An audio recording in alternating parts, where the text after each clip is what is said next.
Welcome to 60 Scales and the Truth, a podcast where amazing guitar players reflect on their lives and on how they got where they are today. My name is Niels Guns. I'm a journalist, podcast maker and a guitar fanatic. Thanks for tuning in.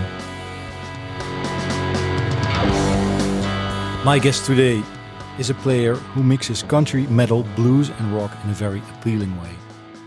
His debut album, released in 1990, is a milestone for many guitar players. I myself at least listened to it about 1 million times. His unique tone and craftsmanship are undeniable. Welcome to this episode, Michael Lee Firkins. Thanks for having me. Yeah. Hey, Michael, you're at the end of a tour right now. Yeah, what will just wrapped up. What will you do when you get back home, the first thing? I'm super excited to get right on some songs that I've written recently. So that's the only thing that I feel starved musically right now, because I just got to play for almost a month every night. And so I feel really fulfilled with that. And that'll carry for a while now. I won't be so antsy to get out and do something. So I have a whole bunch of material that I'm always writing, but especially there's a couple songs I've written and I'm excited to get right to doing them. So has that always been like that? That you write a lot? No. How did that grow? I don't know. I want to say little over 15 years ago, just everything started going at a much better, faster pace with writing. But that's interesting. That's about the time when you the pace of you releasing albums went down, right? Yeah.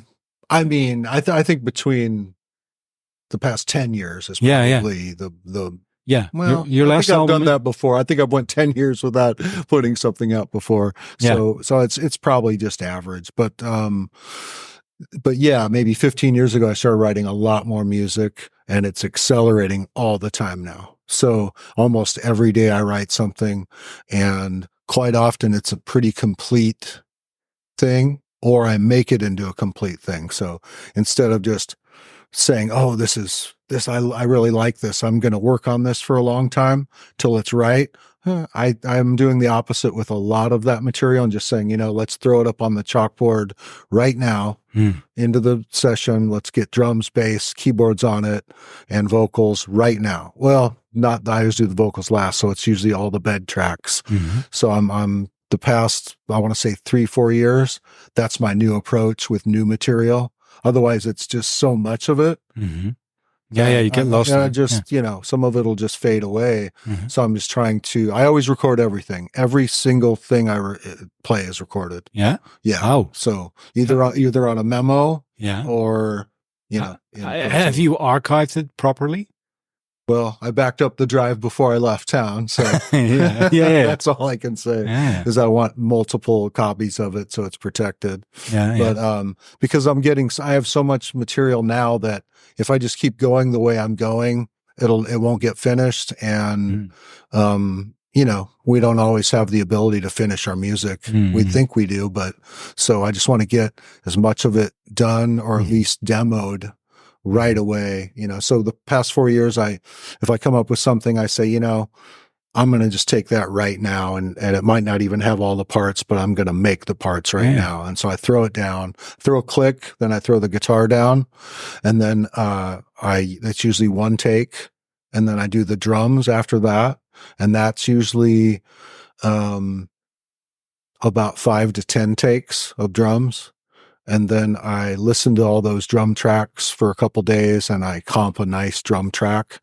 And then as soon as I really like the drums, then I bring and I do the bass guitar. And then after that, I do the B3. I bought a B3 about 4 years ago. So then I put organ on that a lot of the time.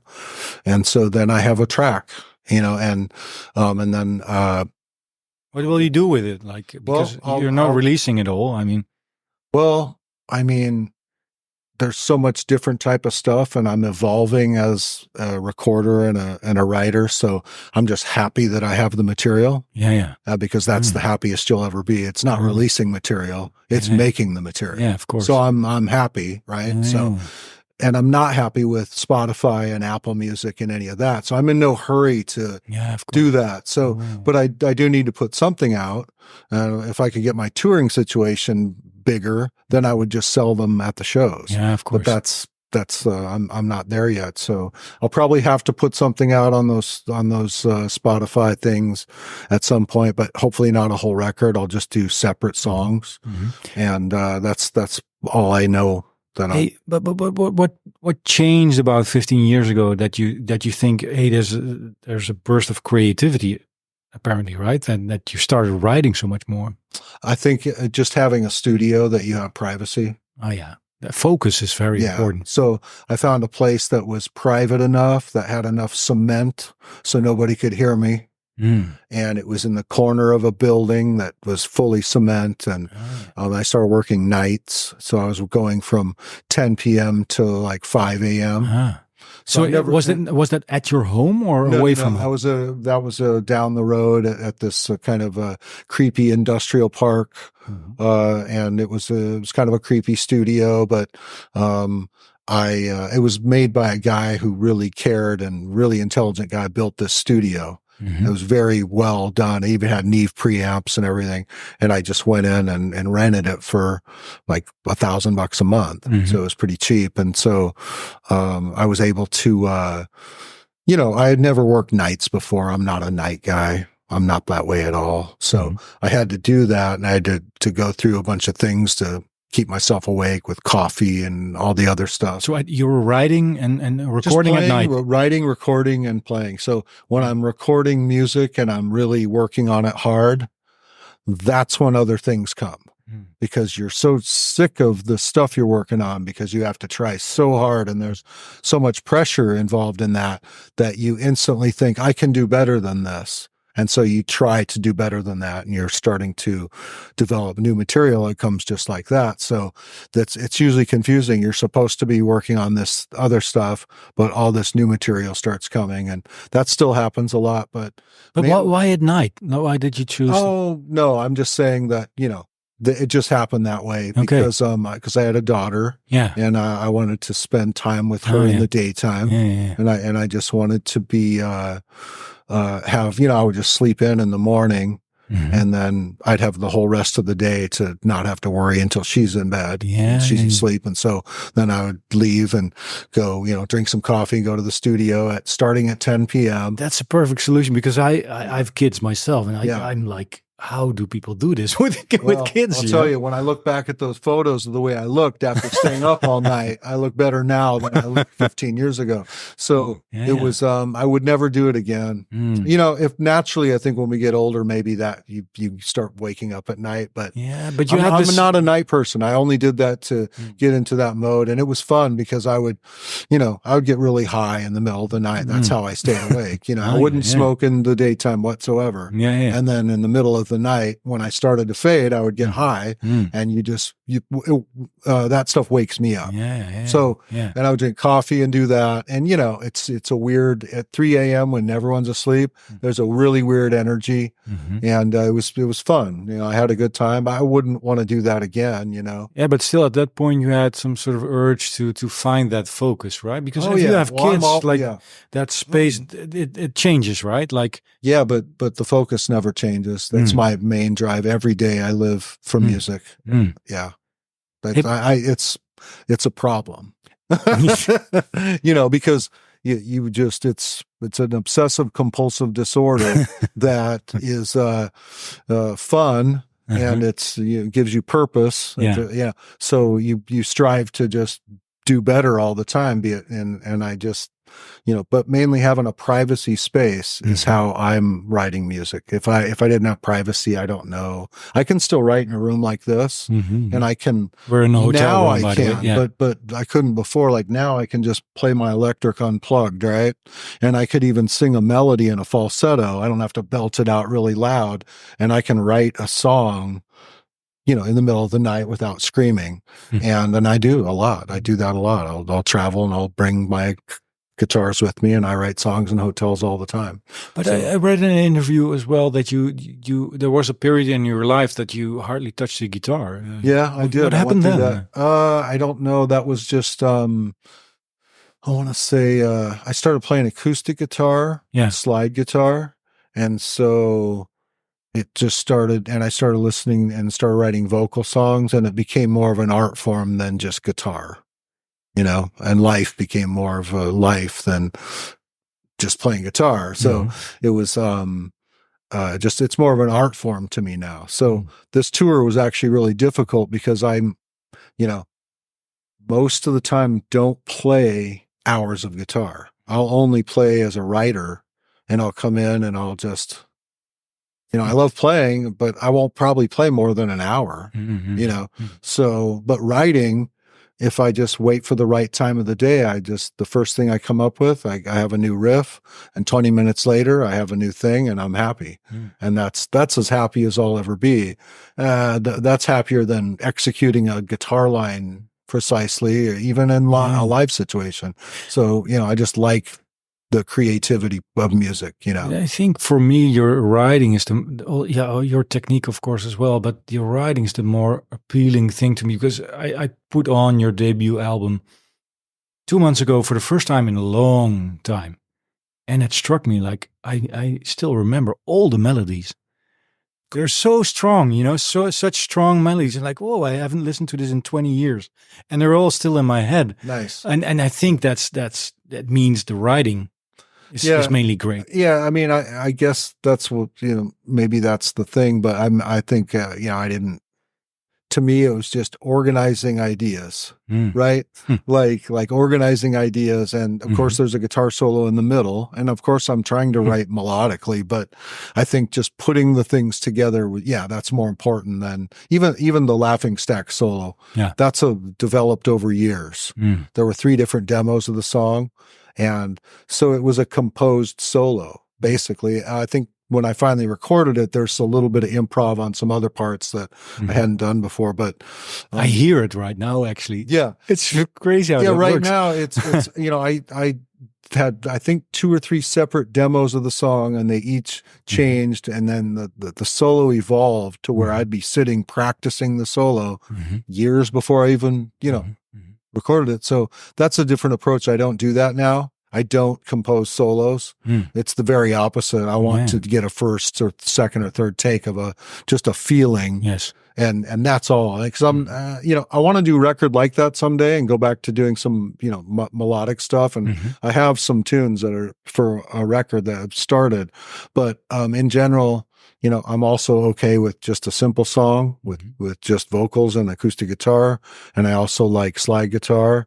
And I like things that just sound like it's so hard to sound natural and not sound like you're in the studio or something. And I like that too.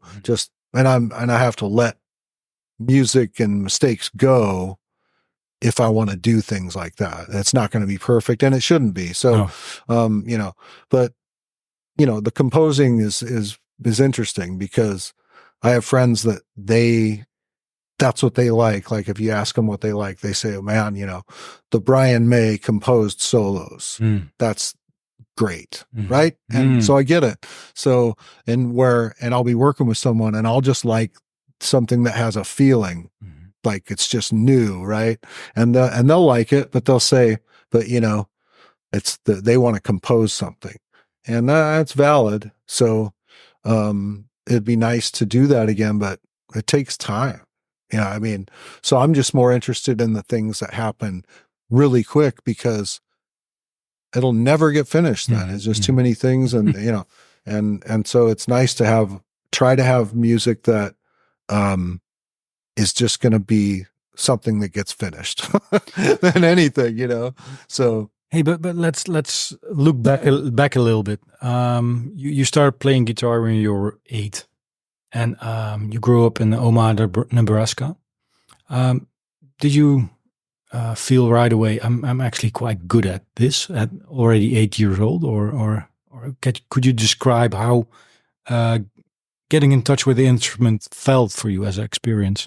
I don't think I thought I was great. I didn't care. I was just really enjoying it. And so there was no trying to compare myself, because there wasn't as many guitar players back then.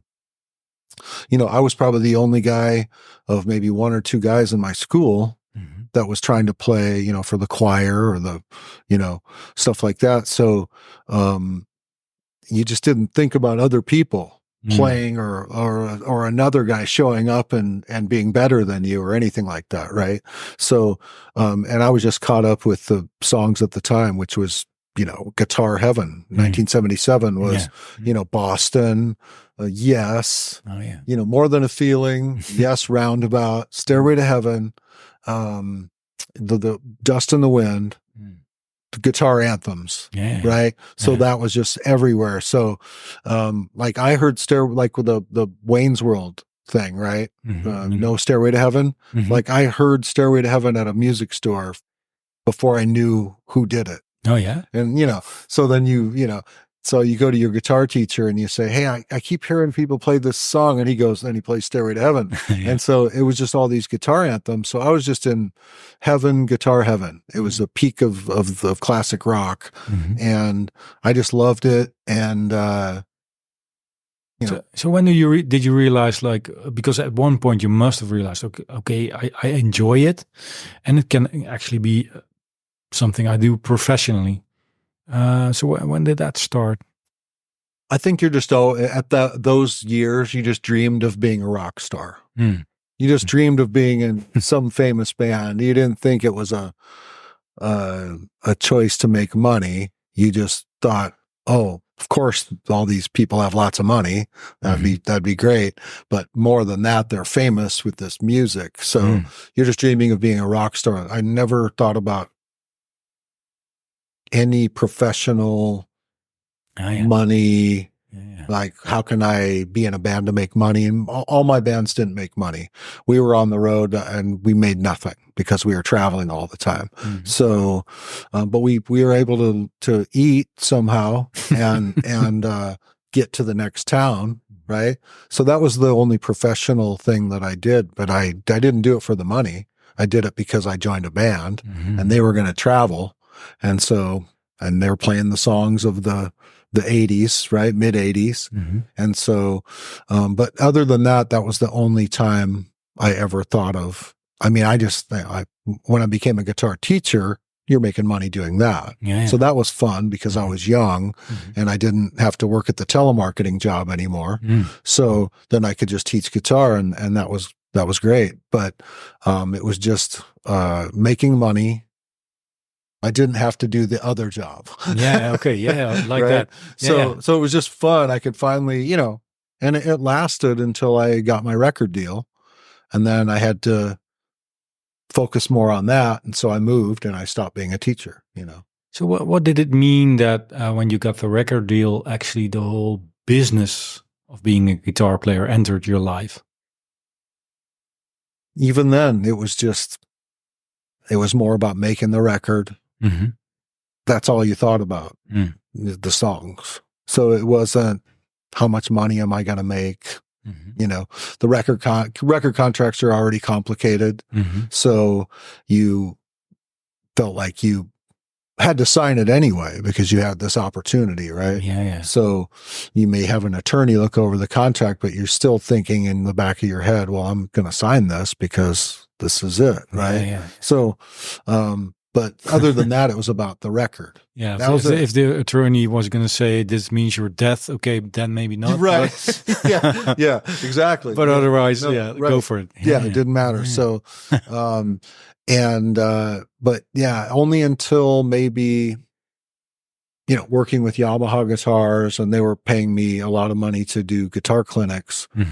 So that was nice. So then all of a sudden I was making money, but it was still never so much at once that you felt like, I mean, you just were glad to make money, but I owed money to the music store I worked at for guitars and, so that money went quick. But, and then when I moved to California, there wasn't much money. What age were you when you moved to California? 24. Okay. And tell me about the music scene in Omaha then, because I looked up Like people from like Elliott Smith were from there. Well, he was born there. He didn't wasn't raised I think there. He probably left when he was 1 month old. Oh, okay, yeah. okay. Then, I wish I knew Elliott Smith. I met him once. Oh yeah, I met Elliott Smith. Oh really? Once. Okay. He's brilliant. He was brilliant. Yeah, exactly. But there's so many people out of Omaha. I find out more every day. There's a guy there who just died, and I didn't even know, but he was Ray Charles' guitar player in the 70s, and all these. So there's a lot of people. But the music scene's just so different over the years. There's they had a whole scene in the 60s and 70s, 80s, just like any town. So it goes kind of deep. But I wasn't a part of any music scene there when I made my record. In fact, the only thing I ever did was join a band. We left Omaha to go travel, right? So we came back and played and had a great gig when we did all that. And once I put my record out, I did play Omaha one time, and it was a great fun gig with lots of people. But I moved right after that. So I gave up my hometown crowd, and that sucks. Yeah. You know what I mean? That really sucks, because I still have friends there and family, and I'd love to play more there, but you're not from there anymore once you move that long ago. And I still play there, and it's fun, and I could do more there, and I'm going to try, but still it sucks leaving your hometown crowd. I went to California and just started over, didn't even have a telephone, just went out there and lived in a house with 2 other guys, and super cheap, and just literally started everything over. It wasn't even about music at that point. I literally started a whole new world with people. I didn't know anybody anywhere I went, and I started over like that. And that was after the release of your record then, right? Yeah. Right. But still, I moved to a small town area above San Francisco and just started over. And, but the band I was in at that time, Howling Iguanas, we kind of caught the last end of a nice little kind of local music scene there before everything kind of turned the way everything is everywhere, right? They still had, like, Grateful Dead still lived. Jerry was alive, and I know there was just a nice local scene there. So we played a little bit there, and but that band didn't work out, and I gave up a lot of my solo stuff and time I could have put in on that band. But I don't have any regrets, because I was young, and I was all of a sudden in California and starting this whole new lifestyle of just a different thing, Tell me about that period. So you moved to California, and obviously your debut album was a success, right? I mean, for instrumental music, it was. Yamaha put a lot of money into advertising for me, and they even bought a lot of my CDs and gave them to music stores all over the world. So they bought like 30 or 40,000 CDs of mine. Wow. And I got paid for those, right? And those went all over the world. So all the dealers gave those out to all the music stores if you came and tried a Pacifica guitar, right? I had a Pacifica. Right. I mean, everybody's like, hey, Michael Lee Firkins. Yeah, man. I'm not as good, but they were great guitars. And so, that's just... You don't get better promotion than that. And they're an international company, and they flew me around to these same places to show up and do clinics. I mean, sometimes first class. I mean, we flew internationally first class. I mean, it was crazy, and I wasn't used to anything like that. And, so I wasn't analyzing it. I was just like, I literally was swept up in this thing. I had never been to other countries. I never thought I'd be going to any countries. I didn't have any idea, and all of a sudden that was happening. And it was so much fun, and I got to go to Japan. Like, I think I've been there 7 times, and I went there 2 or 3 times in the beginning.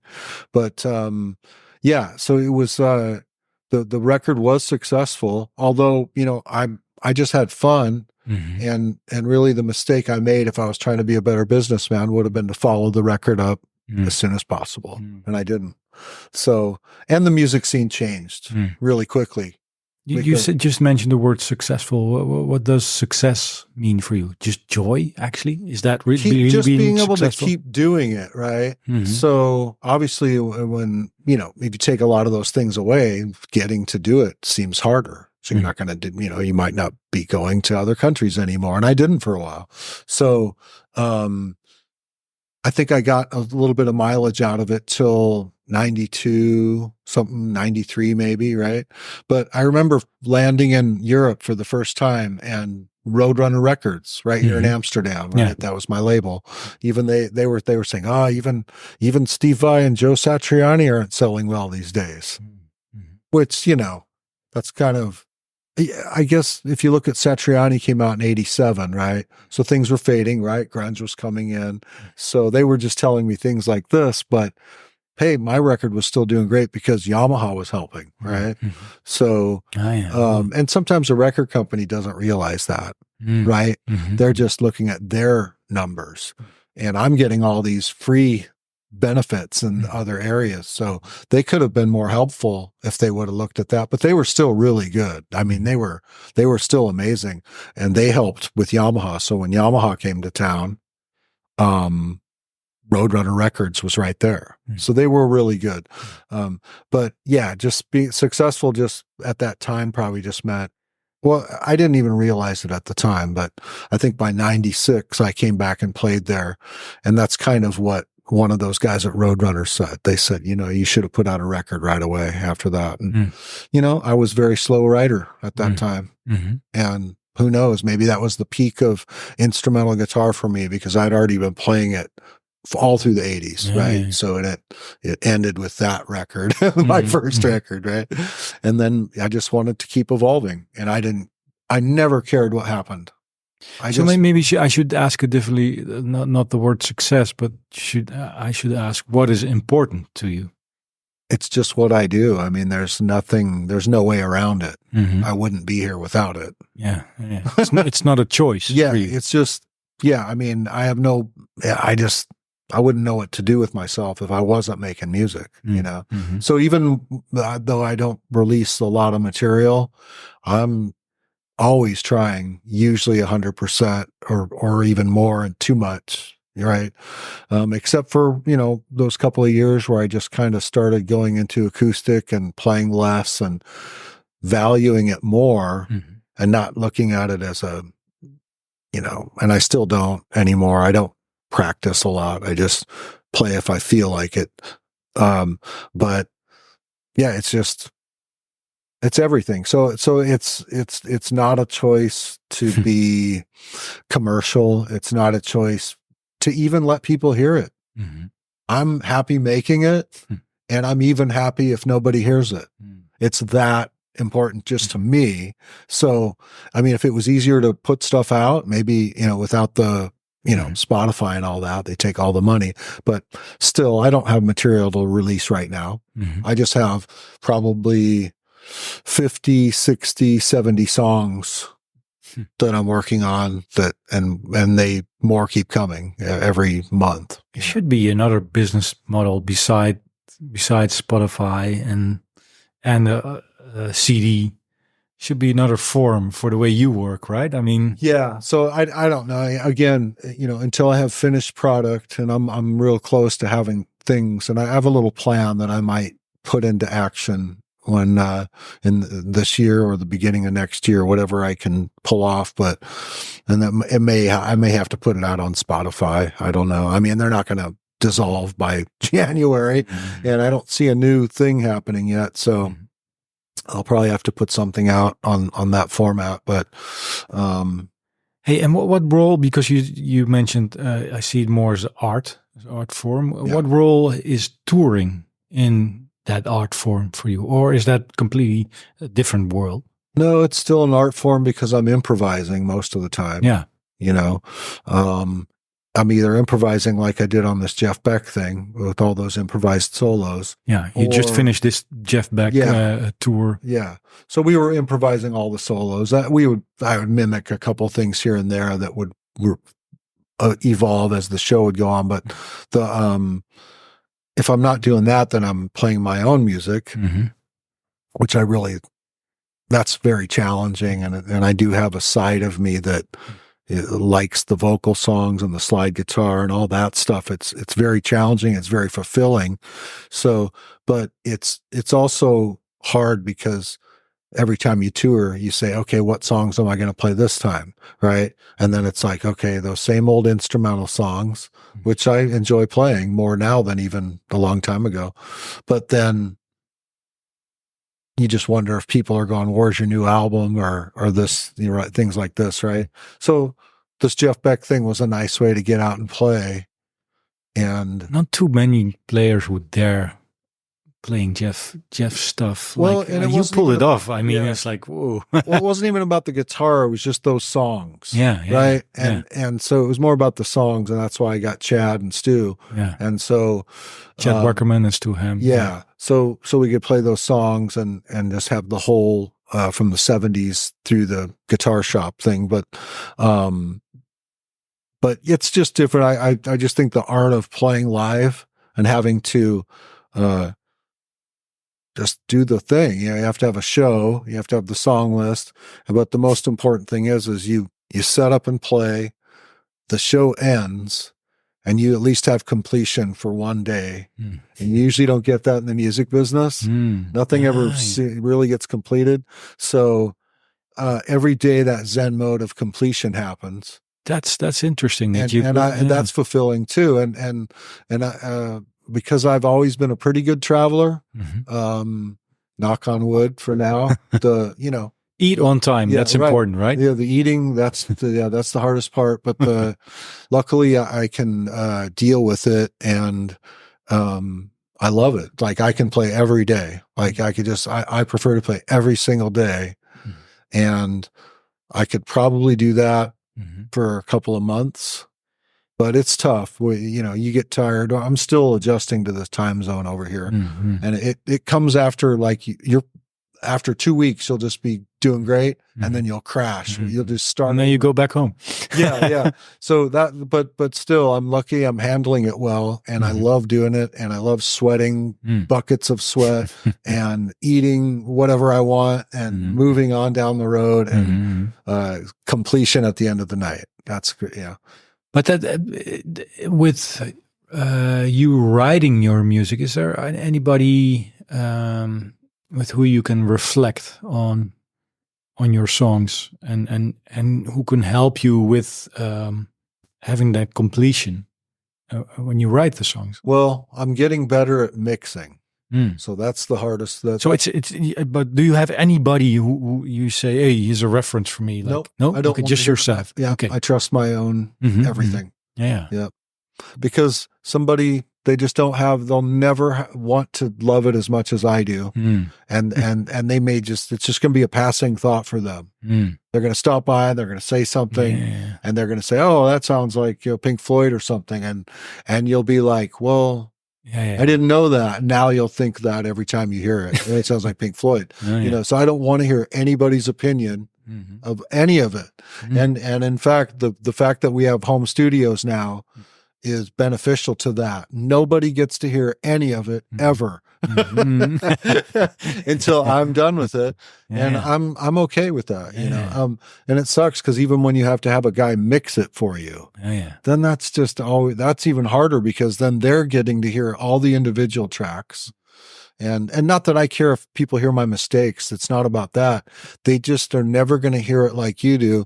Like they'll never hear the blend. And we all have different hearing and we all have hearing damage. Yes. So, and I'm working with people with hearing damage because they've been doing it. Yes. Right.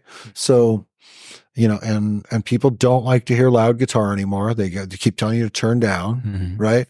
So, I'm just going to do it my way. You still play with two cabinets, right? Two amps. I saw No, there was just one, but you put the top on the side. Yeah, but okay. I use all kinds of stuff. That was just that was another thing that was hard to tour. It's just I'm going from no gigs from 2018, right, and I've been playing through the same amp for 6 years, and I haven't touched the dials once. And I have a perfect studio situation, and it's too perfect, right? So I don't have a relationship between guitar and amp right now. So I'm figuring that out again. And we only had 3 4-hour rehearsals for this tour. Okay. Yeah. Wow. So I had to go from no relationship with an amp, no standing playing for 6 years, and 4 hour rehearsals where you really can't get loud. Yeah. You know, and so I didn't get to even do that in the rehearsals, even use the gear that I'm going to use. So I had to come here. Luckily, we had one rehearsal, and I was able to try the amp that I'd be using and turn it up, and hopefully it works. And, you know, there was no other choice. Luckily, it was a Marshall. And I can get along with Marshalls, and it was an old one, and it worked. Yeah. But I've been playing through a '77 Marshall. It sounded like you. Yeah, thank God. Thank God it all worked out. You know, but it was funny. We played a gig where everything was fucking wrong. Everything. It was terrible. It was so terrible. We walked in. It was a giant gymnasium, like an Olympic-sized gymnasium.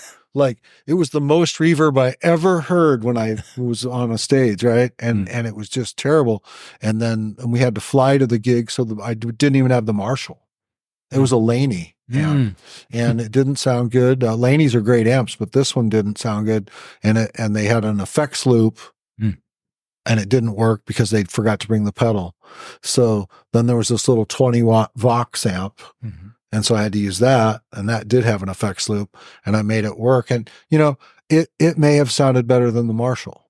And this was, you know, but we had to work on it and go through all these problems that the sound was having. And the gig ended up being great, you know, because people came in and filled up some of that reverb. It was still just a terrible tank, but it sounded great for solos then. Oh, yeah. There was a nice natural reverb in this giant chamber. So that was good, but it was still hard to hear your band on stage. But yeah, so I'm just kind of starting over. You know, when I don't tour for years at a time, it feels like you're starting over again for a lot of things. So it's very stressful. I mean, extremely stressful, because I know what it's like to play regularly, because I was doing that earlier in like 2010, 11, 12. I just had more playing. I don't like starting over again with that stuff. And I had to do that. So, but you know, I'll go 2 years without touring and not standing up, not playing, and I'll walk right into it. That's also, so you usually sit playing at home. Sitting in the studio. Playing, no standing. So I was worried that I was going to stand and be like, oh, this is way harder. And luckily that wasn't a problem. It seemed like it felt good to stand and play, you know, so that was good, because you can kind of put your, you know, self into the whammy bar and that. So that's kind of good. But it helped that with Stu Ham and Chad Wackerman. Right. They were great, right? Right. I mean, yeah. So exactly. When I wasn't worried about them at all. So that was great, because usually, you know, it's a team effort, and you're working with guys that are going through the same thing you're going through. Oh man, I haven't done this. I haven't done that. Well, those guys, they're playing all the time, usually doing things. So that wasn't the case. They were ready to go. And that's why they can just do 3-4 hour rehearsals. Right. But I'm more stressed about that. If I'd put you through 12 rehearsals all day if I could, right? And nobody's going to do that. So, but is that striving for perfection, or also insecurity, or all that? Oh yeah. But the rehearsals, before we started this tour, I was miserable. Yeah, I thought this is terrible. I'm terrible. This whole thing's terrible. Oh yeah. Oh, it's miserable. You second guess your entire everything. And for a couple of days, right? How do you get out of that? Yeah, it just, what helps? You know, well, hearing a good guitar tone in a loud guitar, and you know, your sound is happening, but we weren't really able to do that. It was just, you know, it was little sections of rehearsals, and then we had to fly over here and then set up in this club, and it was just baby steps the whole way, right? And then I can't remember when it changed, but it was before the first gig, thank God. It was right after, I think, our last rehearsal. Something changed, but then the first gig was really great. So it probably changed then, right? Because everyone brings their A game to the gig, right? It's not a rehearsal anymore. So then, and people showed up, and I've played these clubs before, and sometimes they're not full, and these were more full than usual, and so, so that was good. It's a boost for your confidence. Yeah, and the gigs were good, and you know, Stu and Chad sounded great, and a couple of things evolved to be good that I didn't like before on some of the material, and so it just that all came. It changes overnight all of a sudden. To me, it's interesting because I met some other artists before who had the same feeling of like, I can't do it. I'm miserable, and then I'm seeing them on stage. I'm like, whoa. You're great, and that seems like such a big difference. Like, right. Well, that's the harder part about being an artist. Yeah, is you do that to yourself through your whole life. Yeah, you know, and it's so I don't try to do that anymore. And maybe if I can write material, then I'm happy. Yeah, and I'm writing. If I wasn't writing material, I don't know what I'd be doing. I wouldn't put any effort into any of the rest of it. I wouldn't say, oh, I'll just play live and play Jeff Beck tours, right? I wouldn't do that. I wouldn't even play anymore. But you don't have that feeling of insecurity while composing and writing. That's just like, okay, this needs to get it out of there. Right. Now, so every once in a while you'll have a song and you'll be really excited about it. And then when you first start to go do the vocals or something, you'll be like, oh man, this isn't working the way I thought. But you get better at that. You kind of have a blueprint of certain types of songs that you do. So you kind of know certain things are going to work now. Right.